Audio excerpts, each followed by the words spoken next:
investir ou économiser? Salut, c'est Greg, j'espère que tu as la forme. Bienvenue dans cette nouvelle vidéo. Je vais répondre à la question qu'on m'a posée dans les commentaires d'une de mes vidéos. C'est Paul qui me pose cette question. Est-ce qu'il faut économiser ou est-ce qu'il faut investir? Alors, la bonne réponse, c'est les deux. Et je vais m'expliquer.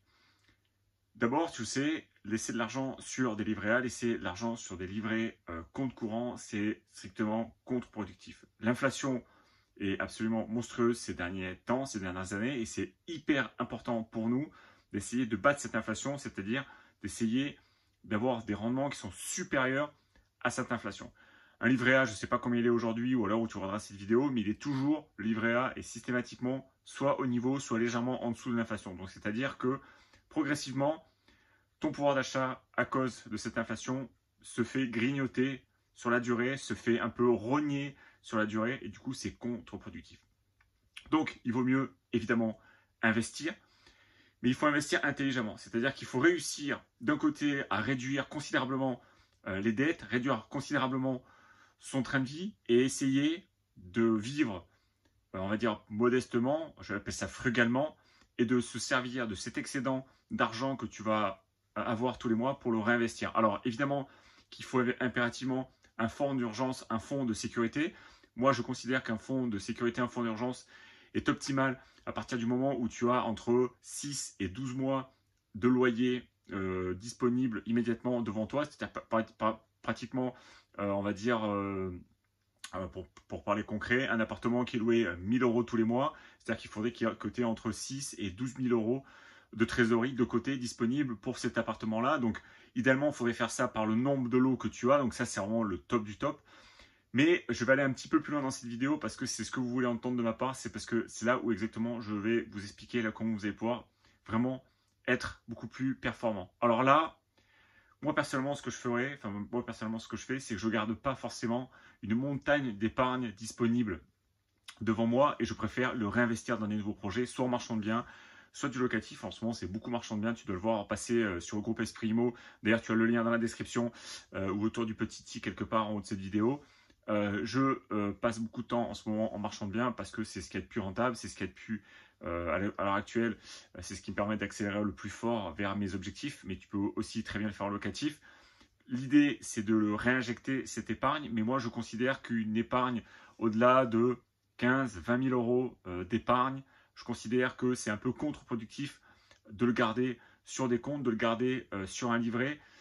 Parce que, en fait, si on regarde bien concrètement dans les faits, qu'est-ce qui va se passer? Il va se passer peut-être dans ton quotidien à toi des problèmes de voiture, des problèmes dans ton quotidien, une machine à laver ou un lave-vaisselle qui claque. Ça peut être une pièce, une fuite de toiture. Ça peut être un cumulus dans un appartement, ça peut être un petit dégât des eaux, des retards de payer, donc des impayés comme je te l'ai dit. Ça peut être éventuellement voilà, des petits soucis d'entretien dans les logements et du coup ça peut grignoter un peu ta trésorerie, ça peut évidemment avoir un impact sur, faut pas non plus se mettre en danger, c'est là où je veux en venir, faut pas non plus se mettre dans le rouge sous prétexte qu'on veut systématiquement tout réinvestir et tout remettre sur la table pour pouvoir faire grossir cette boule de neige. Donc tu le sais, nous ce qu'on cherche évidemment le plus, c'est d'avoir cet effet boule de neige très popularisé par monsieur Warren Buffett, donc c'est un investisseur qui est très très connu.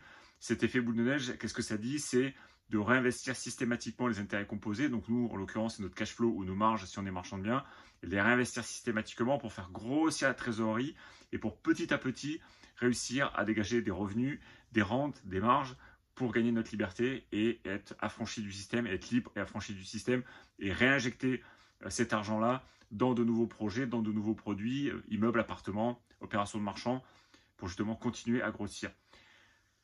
Donc, comme je te l'ai dit, moi je considère qu'à partir d'un certain seuil d'épargne, c'est à peu près, ça ne sert à rien d'avoir l'argent qui dort sur des comptes, c'est pas vraiment productif. Donc moi je considère que voilà, aux alentours de 15-20 000 €, ça ne sert à rien de les garder. Ça va dépendre de ton patrimoine, ça va dépendre de ton aversion au risque, ça va dépendre de ce que tu as envie de faire, ça va dépendre de ta situation familiale, ça va dépendre de ta situation professionnelle, ça va dépendre de tout un tas de facteurs qui, mis bout à bout, vont avoir un impact sur ta trésorerie, parce qu'en fait, c'est vraiment ça le nerf de la guerre, c'est vraiment ça la partie la plus importante, c'est le capital, c'est ce qu'on réussit à économiser chaque mois et qu'on réussit à réinjecter dans différents projets. Donc en fait, il y a vraiment dans le temps, il faut vraiment réussir à se dégager beaucoup de cash flow et réussir à en épargner suffisamment et tout en le réinjectant au fur et à mesure. Et en fait, ce qui va se passer, c'est que concrètement, au bout d'un certain temps, eh ben, tu vas te retrouver avec beaucoup plus d'épargne, en fait, avec beaucoup d'épargne et justement un niveau de vie que tu vas essayer de garder volontairement assez frugal, assez simple, assez sobre, où tu vas pas forcément faire beaucoup de dépenses superflues, tu vas essayer de garder une voiture assez modeste, tu vas partir en vacances, mais tu vas essayer de faire ça intelligemment, tu vas faire des dépenses vraiment intelligentes à des moments stratégiques de ta vie, tu vas pas changer d'ordinateur, de téléphone tous les 4 matins parce qu'il y a le dernier... il y a le dernier modèle, le dernier cri qui est sorti, du coup ça te fait envie, tu veux te ruer dessus. Non, non, sois plus malin que ça, sois vraiment plus intelligent que ça. N'hésite pas à prendre ton temps, à prendre du recul et justement à faire en sorte que ton épargne, ton cash serve intelligemment sur le futur pour justement obtenir cette liberté, réussir à obtenir le sacro-saint liberté financière. Ça, c'est vraiment l'objectif ultime.